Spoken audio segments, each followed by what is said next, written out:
Magandang hapon mga kabay. Ito po yung pangalawang repair ko mga kabay. Ayan, sasaksak natin mga kabay. Ayan, wala po siya. Ayan, wala po siyang power. Tapos wala na rin po yung selector niya mga kabay. Ayan. So yan, bubuksan natin mga kabay. Titingnan natin kung anong diferensya.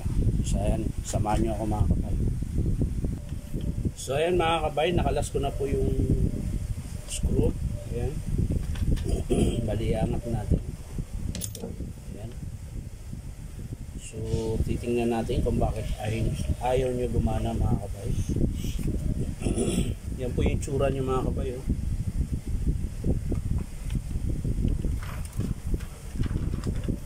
So titester muna natin mga kabay. Bakit ayaw gumana.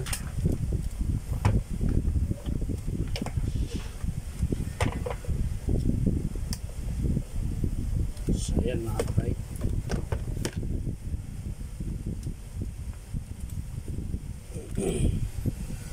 Yan po, pumapalo po yung tester natin. Tester muna natin yung saksakan mga kabay, cord. Ayan mga kabay, meron kabila tayo. Ayan, meron din mga kabay. So wala dito. Dito tayo sa carbon. Ayan mga kabay, may contact sa carbon. So ito mga kabay, sigurado dito na to sa field coil o kaya switch. Titingnan natin mga kabay. Yun, no?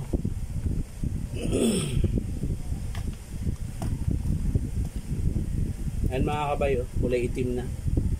Pumutok po siya mga kabay. Ayan. So ayan mga kabay, papakita ko sa inyo mga kabay. Ilipat lang natin yung camera. Ayan. So ayan po yung field coil mga kabay, pumutok din. Ayan. Ayan, oh. Ito po. Ayan. Ito po siya mga kabay. Ayan. Ayan. Ito po. So yun po yung pumutok na tumama dito sa armature. Ayan. Pero yung armature mga kabay, okay lang yan mga kabay. Hindi naman siya nasunog. Bali parang natalsikan lang siya nung pagputok ng field coil. So buo po yung armature niyan mga kabay. So yan, ang papalitan lang natin mga kabay, field coil ulit. Tsaka carbon brush, ayan, maiksi na. Yung switch niya mga kabay, okay pa rin yung switch. Ayan. Ayan, okay pa. So yan lang po mga kabay ang papalitan dito. Bali, field coil lang po, tsaka carbon. Chuck niya mga kabay, okay pa. Ayan. Pati armature, okay pa. Ayan, maganda pa.